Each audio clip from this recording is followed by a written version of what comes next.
Hello বন্ধুরা, যে সকল যুবক যুবতীরা ওয়েস্ট বেঙ্গল এমপ্লয়মেন্ট ব্যাংকে নাম নথিভুক্ত করেছো, তোমাদের মধ্যে অনেকে জানতে চেয়েছে যে 2024 সালের নতুন যুবশ্রী লিস্ট কবে প্রকাশিত হবে। তো বন্ধুরা, তোমাদের উদ্দেশ্যে বলবো যে ওয়েস্ট বেঙ্গল এমপ্লয়মেন্ট ব্যাংকে নাম নথিভুক্ত করলেই কিন্তু যুবশ্রী প্রকল্পের যে প্রতি মাসে টাকা দেওয়া হয় 1500 টাকা করে, সেটা কিন্তু পাওয়া যায় না। তো তার জন্য কিছু ক্রাইটেরিয়া রয়েছে, তোমাকে কিন্তু সেইগুলো করতে হবে।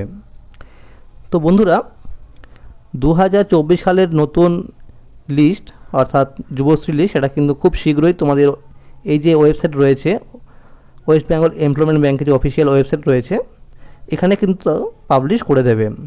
তো এই মুহূর্তে আমরা জানতে পেরেছি যে এপ্রিল মাসের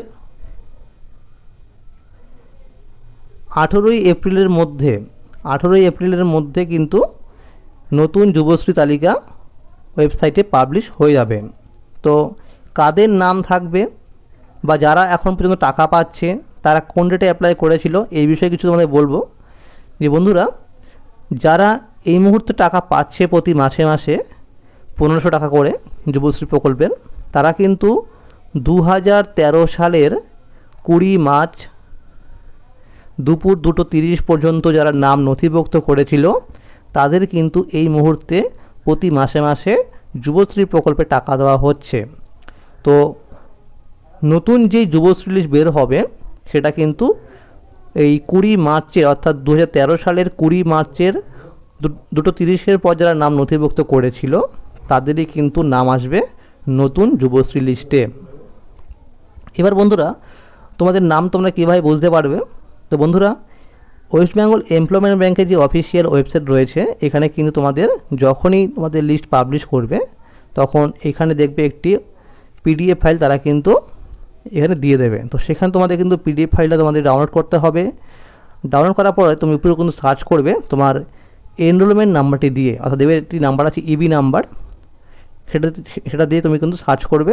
তো সার্চ করার পর দেখবে তোমার সেখানে কিন্তু তোমার নাম শো করবে এবং তোমার ডিস্ট্রিক্টের নাম শো করবে এবং তোমার যে এমপ্লয়মেন্ট ব্যাংক সেটি কিন্তু সেটার নাম থাকবে। তো নাম থাকলে তুমি কিন্তু অ্যানেক্সার 1 এবং অ্যানেক্সার 2 তোমাকে কিন্তু সাবমিট করতে হবে।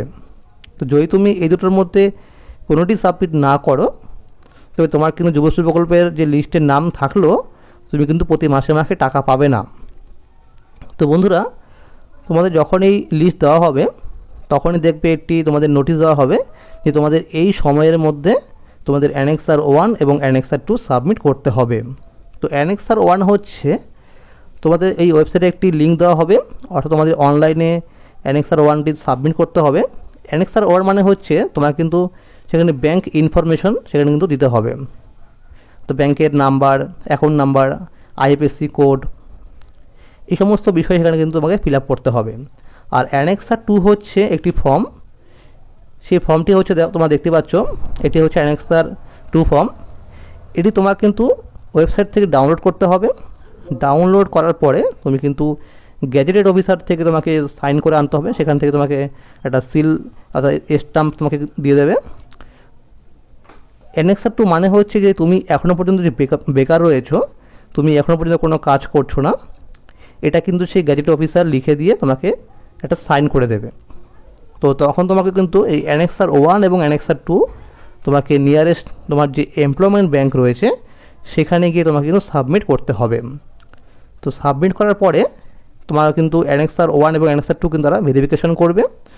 ভেরিফিকেশন করার পরে তুমি এখানে কিন্তু দেখবে তো অপশান রয়েছে স্ট্যাটাস, এখানে তোমার কিন্তু স্ট্যাটাস চেক করতে হবে।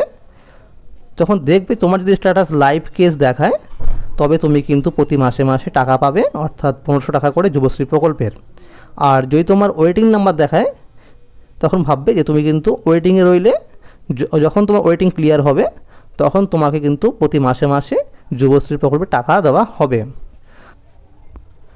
তো বন্ধুরা, যারা 2023 সালে নতুন যুবশ্রী লিস্ট অনুযায়ী অ্যানেক্সার 1 এবং অ্যানেক্সার 2 সাবমিট করেছিল, তাদের মধ্যে অনেকেই কিন্তু টাকা পাচ্ছিল না।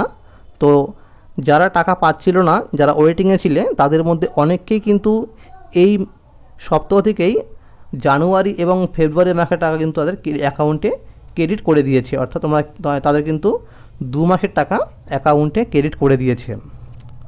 তো বন্ধুরা, তোমরা মনে রাখবে যে যারা টাকা পাবে যুবশ্রী প্রকল্পের, তাকে কিন্তু প্রত্যেক 6 মাস অন্তর অন্তর অ্যানেক্সার 3 ফর্ম সাবমিট করতে হবে। সেটা কিন্তু আমাদের অনলাইনেই করতে হবে, যে তুমি এই 6 মাস ধরে যে টাকাটা তুমি পেয়েছো সেটা তুমি কোন কোর্সের ক্ষেত্রে সেটা ব্যবহার করেছো, সেটা তোমাকে একটা ইনফরমেশন সেখানে অ্যানেক্সার 3 মাধ্যমে সাবমিট করতে হবে। তো অ্যানেক্সার 3 সাবমিট করার পরে সেগুলি কিন্তু ভেরিফিকেশন হবে। তো ভেরিফিকেশন করার পরে তোমার অ্যাপ্লিকেশন ফর্মটি যদি তোমাকে তারা অ্যাকসেপ্ট করে নেয়, অ্যাকসেপ্ট করে নিলে তোমাকে কিন্তু পরবর্তী আরও 6 মাস তোমাকে অ্যাকাউন্টে কিন্তু যুবশ্রী প্রকল্পের 1500 টাকা করে তোমাকে দেওয়া হবে।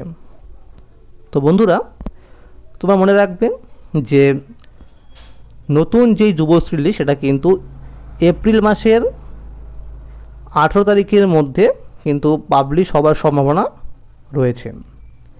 তো এবার বন্ধুরা, অনেকেই প্রশ্ন করছো যে তাহলে যারা 2019 সালে করেছে বা 20 সালে করেছে বা 23 সালে করেছে, তাদের কবে টাকা দেওয়া হবে?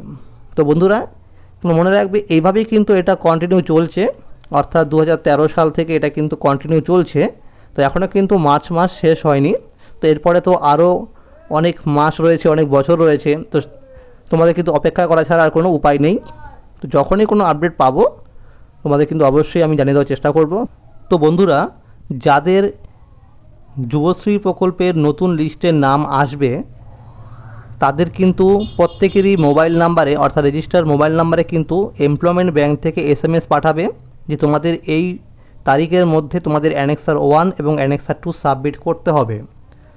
তো বন্ধুরা, তোমাদের উদ্দেশ্যে বলবো যে এরকম অনেকেই আছে যে যেহেতু তারা 2013 সালের নাম নথিভুক্ত করেছিল, তো এর মধ্যে অনেকেরই কিন্তু যে মোবাইল নাম্বারটি দিয়েছিল এমপ্লয়মেন্ট ব্যাংকের নাম নথিভুক্ত করার সময়, সেই মোবাইল নাম্বারটি কিন্তু অনেকের বন্ধ হয়ে গেছে। তো তাই তোমাদের বলবো, তোমরা প্রত্যেকেই কিন্তু যাদের মোবাইল নাম্বারটি হারিয়ে গেছে, তোমরা কিন্তু এমপ্লয়মেন্ট ব্যাংকের অফিসিয়াল ওয়েবসাইটে এসে তোমরা মোবাইল নাম্বারটিকে চেঞ্জ করে নাও বা তোমাদের মোবাইল নাম্বারটি কিন্তু আপডেট করে নাও, তাহলে তোমাদের কিন্তু দেখবে SMS আসবে। তো এরকম অনেকেই আছে যে যারা নাম নথিভুক্ত করেছিল কিন্তু মোবাইল নাম্বারে কোনো SMS আসেনি বলে তারা কিন্তু অ্যানেক্সার 1 এবং অ্যানেক্সার 2 সাবমিট করতে পারেনি। এর ফলে তারা কিন্তু প্রতি মাসে মাসে যুবশ্রী প্রকল্পে টাকা পাচ্ছে না। তো তাই তোমাদের বলবো, তোমরা কিন্তু মোবাইল নাম্বারটিকে আপডেট করে নাও। তো বন্ধুরা, এরকম আরও আপডেট পাওয়ার জন্য চ্যানেলটিকে সাবস্ক্রাইব করে রাখো। যদি ভিডিওটি ভালো লাগে লাইক করে দিও। ধন্যবাদ।